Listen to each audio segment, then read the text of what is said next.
যদি বাধা দিতাম তাহলে সে আমাকে মারতো, হাত বেঁধে সে ধর্ষণ করতো। এক তরুণীকে দিনের পর দিন ধর্ষণের অভিযোগ উঠেছে চুয়াডাঙ্গা সহকারী জজ মোহাম্মদ দোলন হাসানের বিরুদ্ধে। ভুক্তভোগী জানান, হাত পা বেঁধে তাকে ধর্ষণ করা হতো, বাধা দিলে মারধরও করা হতো। এমন অভিযোগে মামলা দায়ের করা হলে আত্মসমর্পণ করে জামিন পান সেই জজ। যদি বাধা দিতাম তাহলে সে আমাকে মারতো, এমন ভাবে মারতো যে আমি অসুস্থ থাকতাম, রক্তাক্ত করে দিত আমাকে, হাত বেঁধে সে ধর্ষণ করতো।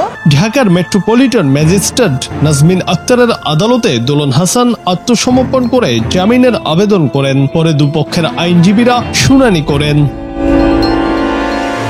মামলার এজাহারে বলা হয়, 2023 সালের জানুয়ারিতে চুয়াডাঙ্গার সহকারী জজ দোলন হাসানের সাথে প্রেমের সম্পর্কে জড়ান 25 বছর বয়সী ভুক্তভোগী তরুণী। মন দেয়া নেয়ার এক পর্যায়ে বিয়ের আশ্বাসে মিরপুরের শেওড়াপাড়ার বর্ডার বাজার এলাকায় একটি ভাড়া বাসায় স্বামী স্ত্রীর পরিচয়ে বসবাস শুরু করেন তারা। এরপর 2023 সাল থেকে গত 2 বছরে একাধিকবার শারীরিক সম্পর্ক হয় তাদের মাঝে।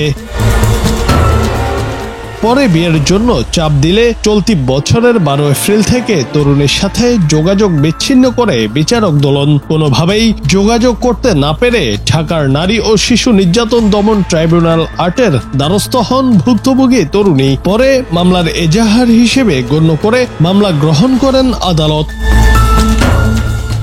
গেল রোববার জামিন শুনানি শেষে আদালত সহকারী জজ মোহাম্মদ দোলন হোসেনকে জামিন দিয়েছেন। আসামিকে জামিন দেয়ায় ক্ষোভ জানান ভুক্তভোগীর আইনজীবী ও ভুক্তভোগী নিজেই। নির্মমভাবে ধর্ষণ করলো, নির্মমভাবে করলো এবং তার খারাপ ভিডিওগুলো তারা সে রেখে ব্ল্যাকমেল করে।